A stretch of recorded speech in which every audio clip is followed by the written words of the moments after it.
I had some cool I had some cool opportunities, like drinking beer with. Now, with that, where am I going with this?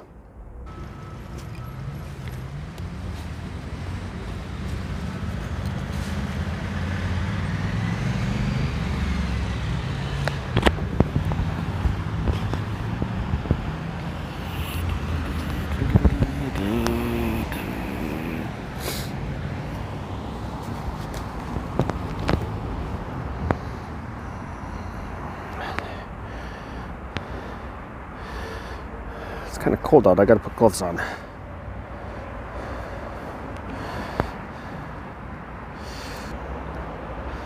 Hey, I'm Eric. If you don't know me, I'm an American living in Hanover, Germany for about 5.5 years. If you don't believe me, this is Hanover. I would like to invite you to take a little walk with me. Please do. I'm going to tell you a little bit about myself if you don't know me already. I need a gimbal. Wait, hold tight. Maybe this walk thing is not a good idea. But just bear with me for a moment and listen to this little story that I'm going to tell you. Now, if you know me, you already know how happy I am living here in Hanover, in Germany. You know quite a bit about me already. Now, if you're joining for the first time, here's a little recap. Now, about 3 years ago, almost exactly 3 years ago, I was asked by some friends if I was interested in the idea of making YouTube videos, particularly with the concept of being an American living in Germany. We began filming, and what would become Krautsalat was born. From the get-go, from the beginning, I talked about some of my loves. Obviously, it's always a big question as to why someone like me would come to Germany, and along with that, the obvious questions of like, why do I like it so much? Blah, blah, blah. Okay, so I'm gonna focus on one of the many things that I love about being here in Germany. And it also kind of became one of the main, how do I want to say?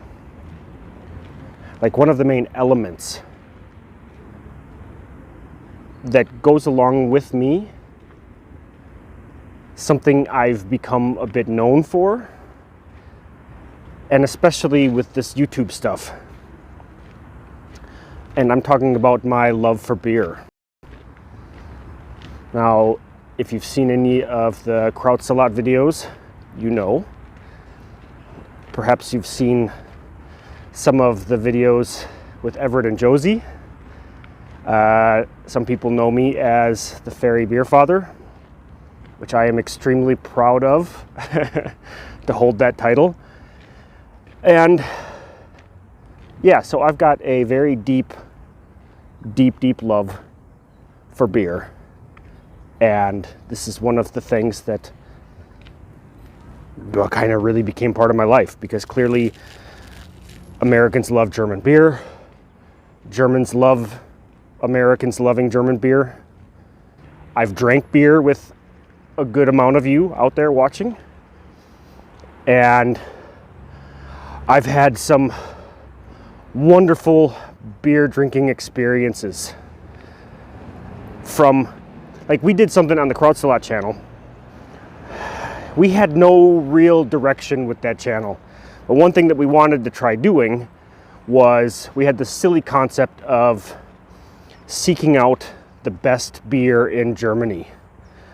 Now, the idea was that we were going to go visit each of the German states and have like a little beer sampling and pick one of the best ones.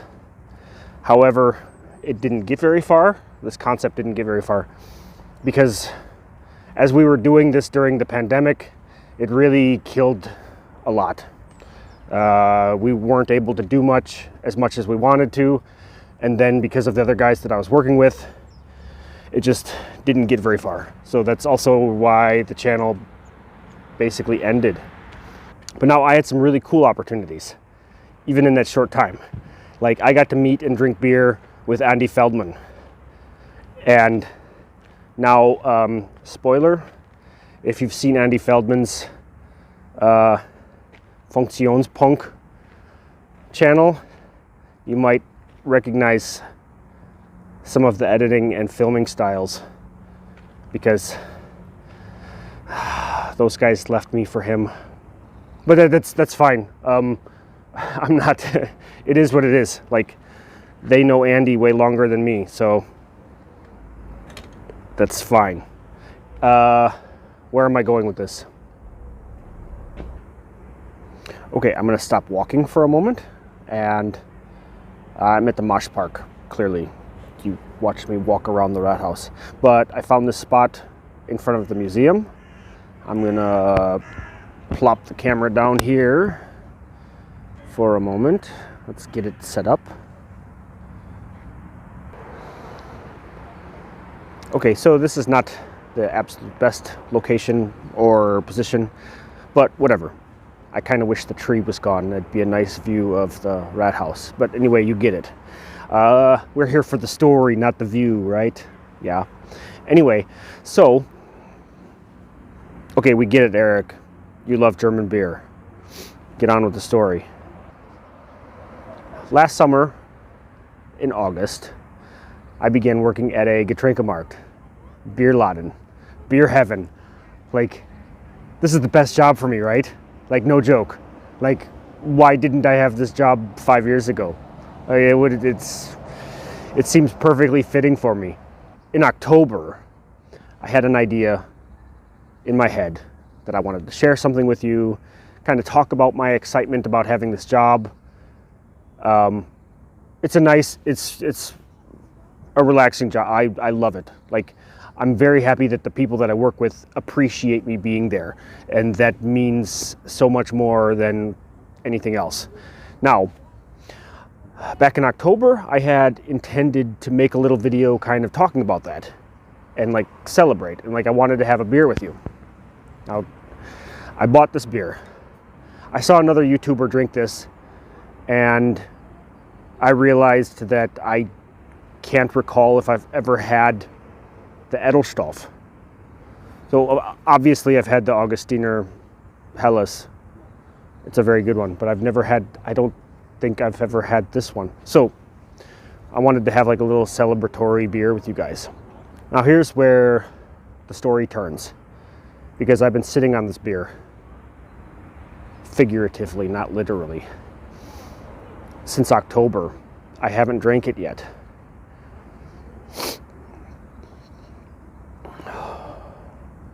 I had to quit drinking beer.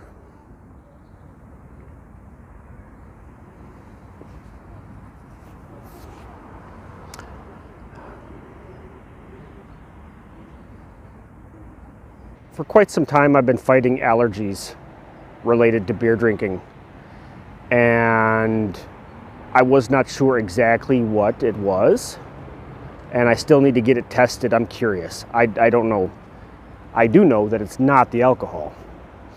I've tested that one. But this is a problem that goes back to before I moved here.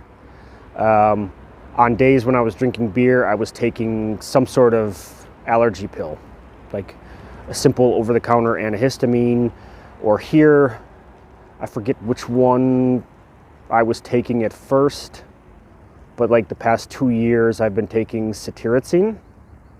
I think many of you might be familiar with that. I was taking one of these pills on the days that I was beer drinking because I was really fighting it. Like, this was like sinus problems, stiff neck, headache, not the typical hangover type stuff. Like, it was sinus problems. And like the tight muscles in the neck, and sometimes itchy skin, but I don't know if that could have been related. Whatever. Trust me, I was having allergy problems, and I was quick to learn that it was related to the beer drinking. Along with that, I was having other problems because, like, I was drinking too damn much of it. I had a period where I was easily drinking 7 days a week. I was having beers 7 days a week. That at one point, I had to implement a no beer Monday rule for myself because I was out of control. Despite having allergies and bad headaches, I was combating that with taking painkillers and allergy pills along with it every day. So, I don't need to point out to you how horrible this was, because I trust all of you are smart enough to understand. I just listed off a handful of problems. But I loved beer. Clearly, it was an abusive relationship, right? Right. I kept fighting it. I did really good. Or in my head, I did really good. That no beer Monday rule really helped me cut back, because then I was able to skip a couple more days. And so my 7 days a week easily went down to only 4 or 5. But I had to do better than that. And then in the meantime, they like too many health problems. And the allergies that I was fighting back harder. Like sleep problems and breathing problems that I was ignoring. Like, I'd go out and have fun drinking beer, but then I'd lay down in bed and I'm coughing, I'm breathing hard, and it was really many thanks to my girlfriend that really, like, she'd be waking me up and be like, hey, your breathing stopped. I was like, oh, I was sleeping fine. No, technically I wasn't sleeping fine. So a change had to be made. And that change, basically, I finally put my foot down. And the last beer that I had, today is I don't know today's date, the 18th? Today's the 18th of January. The last beer that I had was on the 25th of November. I really had like a really hard month in there. It was honestly quite difficult. But I'm proud of myself that I managed to break through that, especially working at the Katrinka Markt. Like, so I go to work and I'm shuffling all these beer boxes. You know, full boxes coming in, empty boxes, the Leergut going out, whatever, the opposite way around. You got me. I was surrounded by it. So maybe I made things a bit harder for myself in that situation. But I don't know. But I did it. So I'm hoping. Now, I'm not 100% sober. I didn't totally give up drinking, but I've done such a good job cutting back. So this video is sharing with you a massive achievement, something for myself, a little pat on the back, kind of. I know maybe that's an American thing. I think Germans don't really care for that type of attitude, but I'm going to share it with you. And this is where I think I'm going to have a moment here where I make things even more difficult than what I intended. I bought this beer to share it with you, but I hope that you understand how hard it was for me to quit drinking beer, I think a lot of you can't possibly understand. I don't expect all of you to understand. But I want you to know that it was a very difficult thing for me. And I want to tell you now that things are going to change. And to prove that, and to share this heartache with you,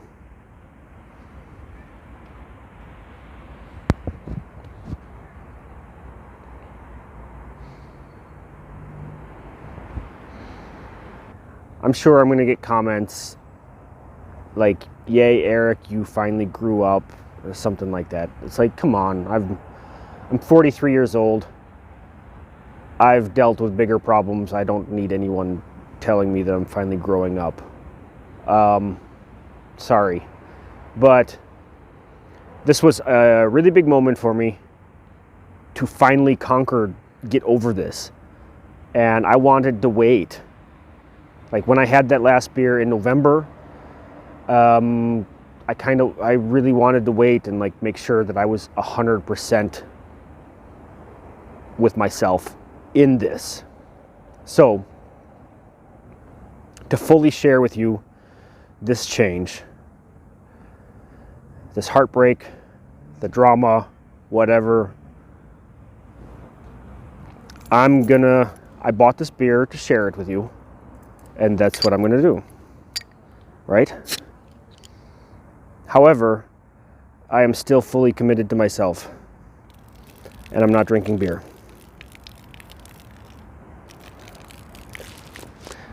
But now I'm wearing it all over my legs. Either way, you get my point. I'm done. But I'm not done having fun.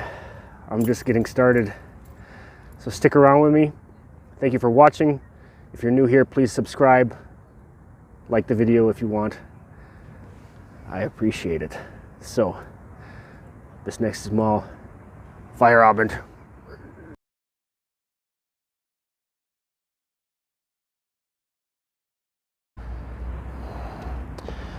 I think I'm rambling too much.